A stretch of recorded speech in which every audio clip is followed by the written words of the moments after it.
Hallo, ek is Iti. Welkom by my kanaal waar ons als saam doen. Today I'm going to try to teach you as many of the prepositions of movement in Afrikaans as I can manage. This is more challenging than prepositions of place. Prepositions of movement tells you how something or someone is moving in relation to something or someone else. Whereas we had prepositions of place, that just shows you where something or someone is positioned in relation to something or someone else. Prepositions of movement, I think, are more in number, and they are a little bit more difficult. There's more nuance. So I'm going to try my very best to give you the best explanation I can with as many examples as possible. Always feel free to jot down things that you still don't understand or ideas that pop up as you watch the video. Leave your comments in the comment section and I will get back to you, and I will make more videos if there are more requests. Right out the gate, we start with one that already has quite a bit of nuance. Everybody wants to know, how do you say going up and going down the stairs? We take a look at going down first, and that would be af met in Afrikaans. So the word af means down, but you do not, in the context of going down with the stairs, you do not say going af. You say af met. So, gaan af met die trappe. Go down the stairs. And then the other one, ek stap af met die pad, which is I walk down the road, but you can also say ek stap af in die pad.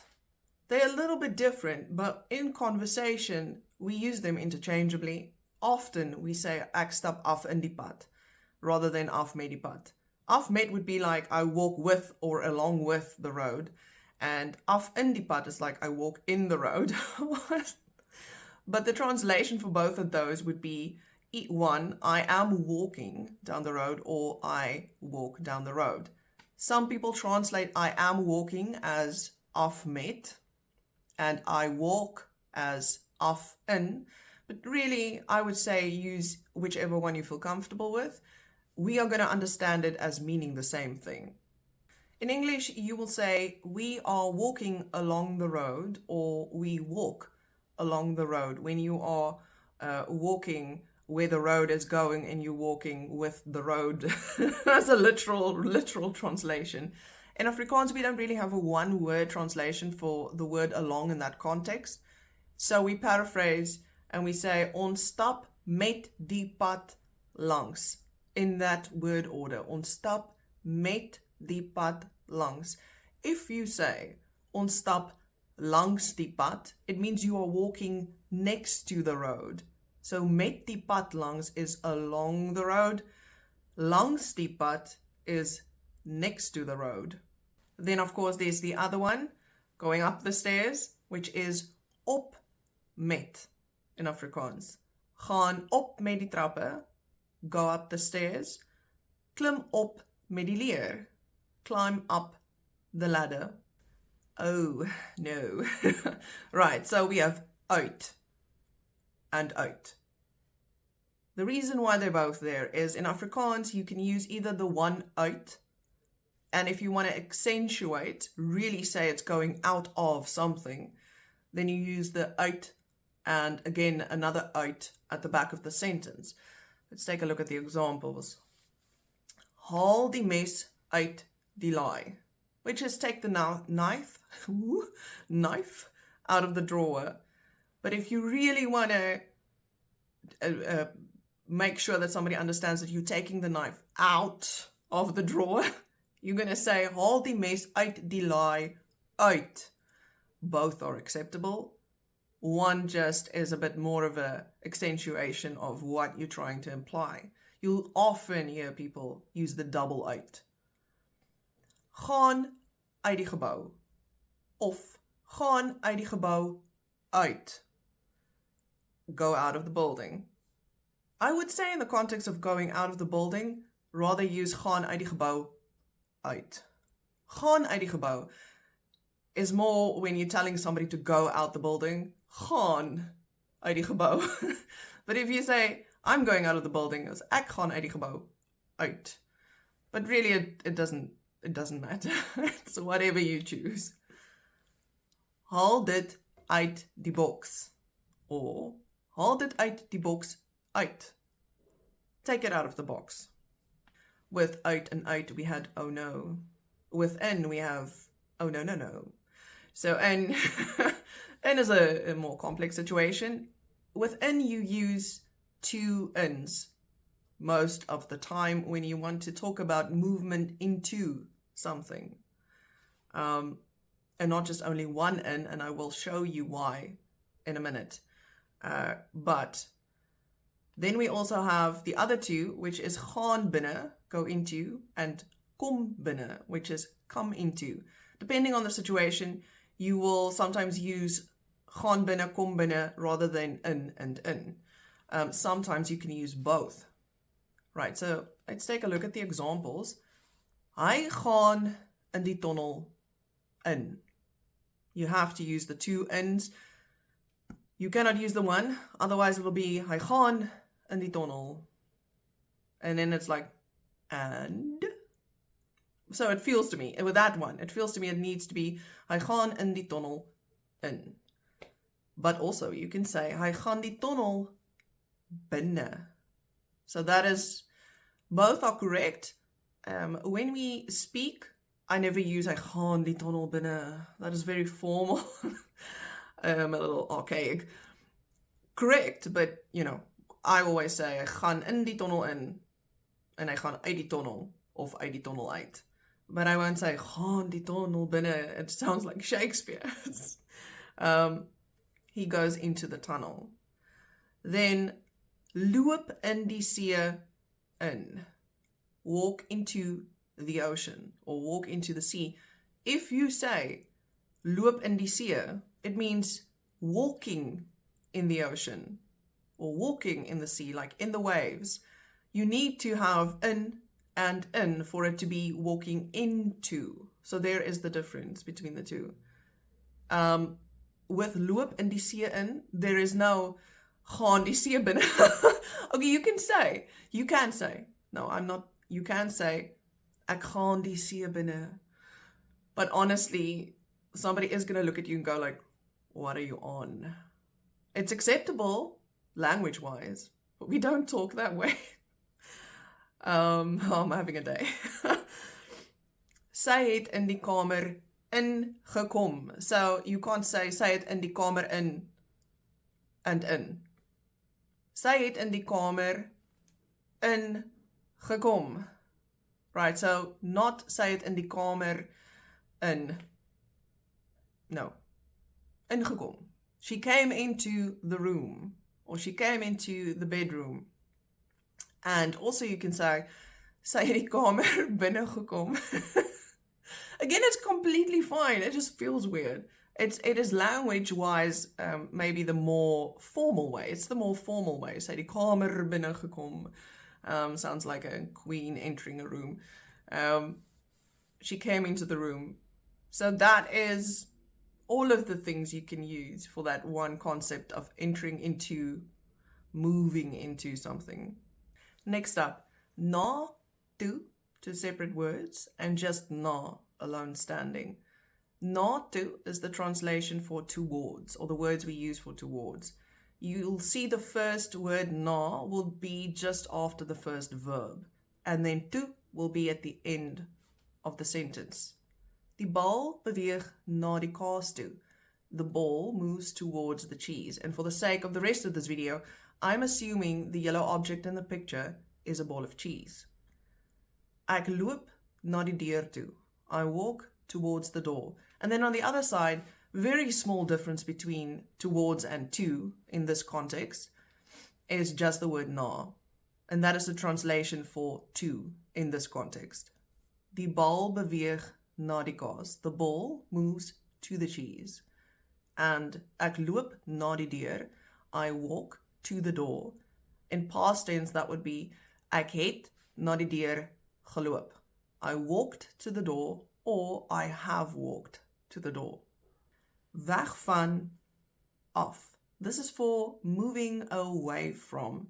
Now you can use weg van only in the sentence without of, and that'll be for a less accentuated version. Or you can use weg van af, as in the examples. That is to accentuate that something is moving away from. But they both mean the same thing. So we look at die bal beweeg weg van die kaas. Or die bal beweeg weg van die kaas af. Weg van, always next to each other, will be directly after the first verb. And then af, if you use it, will be at the end of the sentence. And that means the ball moves away from the cheese. Sy loop weg van my. Or, sy loop weg van my af. Whatever you want to use, she walks away from me. Verby. In a preposition of movement sense, this is pretty simple. It is for moving past something. Die bal beweeg verby die kaas. The ball moves past the cheese. Ons stap verby die winkel. We walk past the shop. Now, verby also means to end, to finish, to be over. But that is in a completely different context from what we are looking at today. Before we move on, just keep in mind that most of these words we're looking at today as prepositions of movement also mean other things. Some of them are nouns, some adjectives, some adverbs. Some of them are prepositions both of movement and time, or movement and place, or maybe of all three. So just know that when you learn the meaning of a word, learn that meaning in context, because more than likely you'll use it in a different context as well in that same language. So we look at the word, we look at the word oor. Oor is also a noun, it means ear. But in this context it means over, to go over, oor. And then there is bo-oor, the one that is top right. Bo-oor means going over the top of something. So you can go over something at a lower point. If you want to accentuate the fact that you are going over the top, you say bo-oor. Spelled like that. Bo, streepie. Oh, my words are gone. Bo, and then a line, and then oor. I have temporarily forgotten what to call that little line. Oh my word, a dash. Yeah, daar's die woopie. Alright. Die voël vlieg oor die rivier. The bird flies over the river. Ek spring oor die muur. I jump over the wall. If you now really want to accentuate that you jumping over the top of the wall, then you say ek spring bo-oor die muur. And it'll still be I jump over the wall. As I've just mentioned, words have so many meanings. And in this case, it's the same word that has more than one meaning as a preposition of movement. And that is the word oor. Oor means over. It also means across, to move across. And then there's another one that is the word oorkant. That is a preposition of place that I forgot to mention last time.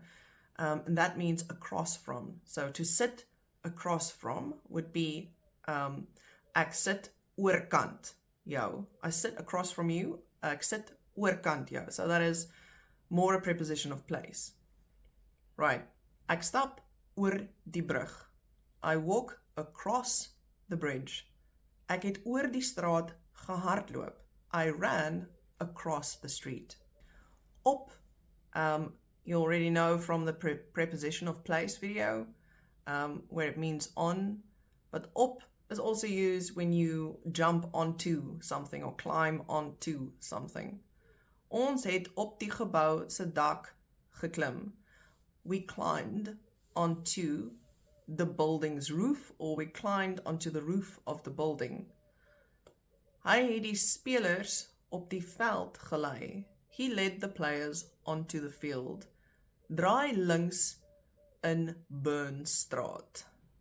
Turn left onto Burn Street. So this is an exception. That's why the little star is there. When you say turn left onto whatever street, that translation will not be draai links op. That'll be draai links in. So learn this one in context. Remember this one. Van af. This is for off, moving off from or moving off something. You have to use both van and af. Van will be after the first verb, and af will be at the end of the sentence. Kom van die dak af. Get off the roof. Ek rol van die bed af. I roll off the bed. Bly van die grasperk af. Keep off the lawn. This one is also a little bit more nuanced. This is the word om. Om has many meanings, but in this case, it is a preposition of movement, and it's used for moving around something. Hy loop om die tafel. He walks around the table. Ry om die cirkel. Drive around the circle. Draai die serp om jou nek. Wrap the scarf around your neck. And then we look at the word rondom. Rondom is also a preposition of time. It's also a preposition of place. It is a word that accentuates all the way around something. Rondom. So it's going full circle all the way around. As the sentence at the very bottom says, beweeg reg rondom. If I had to translate that, it would be paraphrasing, move all the way around, or move right around, or move around again and again. Beweeg reg rondom. So it means you have to go all the way around, complete the circle. All right. And then as a preposition of place, which I forgot to put in the preposition of place video, is bottom right corner. Also means the same thing around, but now it's stationary. So sit om die tafel means sit around the table. So you're not moving, you are placed in that position. A straightforward one, deur. As a noun, it means door. And as a preposition of movement, it means through. Ons ry deur die tunnel. We drive through the tunnel. Ek gaan deur veranderinge. I go through changes. Last one. We've made it to the end of a pretty loaded video. This one is uniquely Afrikaans. Onderdeur. There is no one-word translation for onderdeur in English. In English, they often use just the word under, but it doesn't embody onderdeur as a preposition of movement. So, let me explain. Onderdeur is also a noun, and as a noun, it means the bottom half of a door. You know, you get some doors like a back door that the top and bottom half can open separately. The bottom half of a door is the onderdeur. But as a preposition of movement, it means going through, underneath something. So it's going through all the way from the one side, under, out the other side. Very specifically, only that, onderdeur. So let's look at the examples. Ek kruip onderdeur die tafel. And it's why I didn't write English sentences, because it's really not translatable in exactly what it means. Maybe partially, but it means to crawl through underneath the table, I think would be the closest thing, and I don't even know if you really can say it that way in English, but it would be to crawl through underneath, or they will say in English, I think you'll say, just crawl through under the table. Crawl under the table, or crawl under the table, crawl through under the table. People that are English speaking, please tell me in the comment section. How would you translate ek kruip onderdeur die tafel? How would you say that in English correctly? Because I do know that I'm getting something wrong. Would it be I crawl under the table, I crawl through under the table, I crawl through underneath the table? Which one would you use? Any and all? Please tell me. I need to be educated. A bal onderdeur gooi. That is to throw a low ball, I think is the English term. So you can throw a ball over your head like this, throw the ball over, but then you can also throw one through underneath when you throw like that. That is gooi onderdeur. All right. Die water vloei onderdeur die brug. And in English, you'll say the water flows under the bridge. But again, the translation doesn't encompass really onderdeur.